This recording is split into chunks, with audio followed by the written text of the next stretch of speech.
in Shambhala, there's a lot of Shambhalas this and Shambhala that, and today we have basically three Shambhala things. We have Shambhala Art, we have Shambhala Arts, an S, and we have Shambhala Art Day.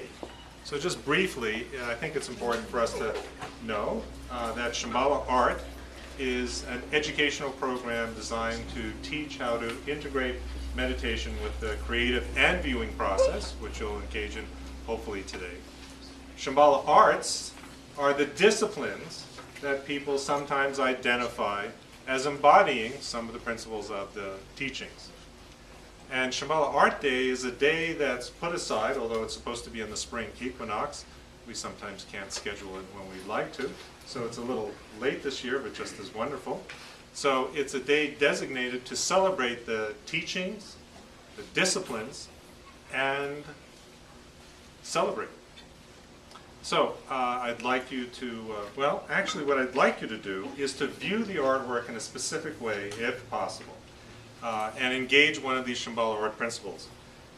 First of all, it's important to understand that half the contributors, the offerings that are presented here today, are done by people who have taken the Shambhala art program, which I invite you, of course, to do at some point in time. And please visit shambhalaart.org to find out more information. And half of these works are by people who are simply inspired by the idea of Shambhala art. And of course, we don't really tell you who each is. In fact, you'll notice if you've started to look around, you don't see titles or credits on any of the artworks. And part of that is not an accident, first of all, but part of that is to allow you to help you allow your experience, your felt sense, to precede your thought sense. There's nothing wrong with your thought sense, but we would like you to have your own experience.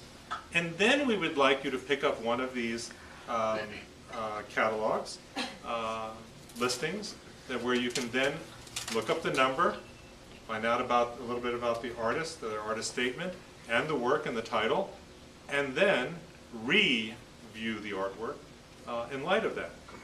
Because we think it's important, at least in this principle, to have your own experience and then allow that information to inform it after, rather than have that information so it may end up filtering your experience.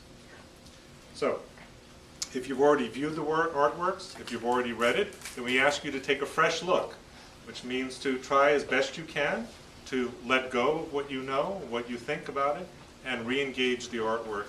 And at that point, you can allow whatever information to impinge on it. At that point, you can ask yourself all sorts of questions. You can ask yourself, is it art? Is it Shambhala art? Does it wake me up? Does it put me to sleep? Is it a kind of celebration on its own? So please do that. Please look for the handouts. And again, I welcome you to this occasion. Enjoy the artwork. And again, please remember shambhalaart.org for more information on programs and upcoming events. Thank you very much.